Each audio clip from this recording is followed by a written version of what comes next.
هر کاتێک موچەی فەرمانبەران دوا دەکەوێت یەکێک لەو پرسیارانەی کە ئاراستەی وەزیر و پەرلەمانتاران دەکرێت ئایا موچەی ئەوانیش دوا دەکەوێت یاخود گرفتی قەیران و کەمی موچە لای وەزیر و پەرلەمانتارانیش دروست دەبێت پرسی دواکەوتنی موچە و قەیرانەکان لەگەڵ وەزیری هەرێم بۆ کاروباری پێکاتەکان باز دەکەم وەکو یەکە یعنی بەش دەکەەوە بەش ناکە ئەو بەسەرشکەیە بەس وەکو یەکە یعنی کە هیچ جیاوازێک نییە کاریگەری لەسەر هەموو کەس دروست دەکات. بەهۆی کێشە و ئاڵۆزیەکانی نێوان حکوومەتی هەرێم و بەغدا فەرمانبەران تووشی گرفتی لێبڕین و پاشەکەوتی موچە و دواکەوتنی هاتن وەک کار بەدەستانی حکوومەت باسییانەوە دەکرد. فەرمانبەرانیش ئاشکرای دەکەن کە لە ساڵی 2014 تا ئێستا 34 موچەی پاشەکەوتیان لای حکوومەتە 12 موچەی کامل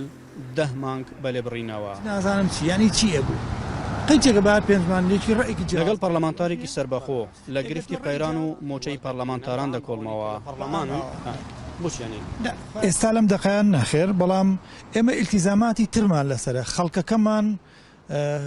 ینی بەداخەوە بەدەست ئەم حکوومەتەوە برسی کراوە موچەی کەمە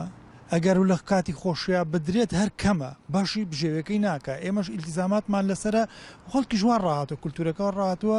داوا لە ئێمە ئەکا ئێمەش ئەبێ سەغی بین لەگەڵیانە. سعید هەرکی ئەندامی لیژنەی دەستپاکی پەرلەمانی کوردستانی عێراقا لە فراکسیۆنی پارتی دیموکراتی کوردستان بەدەنگی ئەمریکا دەڵێت لەوانەیە ڕەوشی ئەندامی پەرلەمان زۆر باشتر بێت لە مامۆستا و پێشمەرگەش بەڵام ئەندامی پەرلەمان گرێبەستە لەگەڵ حکوومەت بۆ ماوەی 4 ساڵ.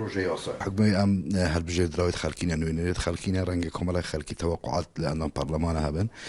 ڕەنگە ئەم موچی کوتوارگیری تێن وەکو پێویست ڕەنگە بە شێویش نەکەتن وڵا ئەندام پەرلەمانژێ هەی کێشە و گرفت نین.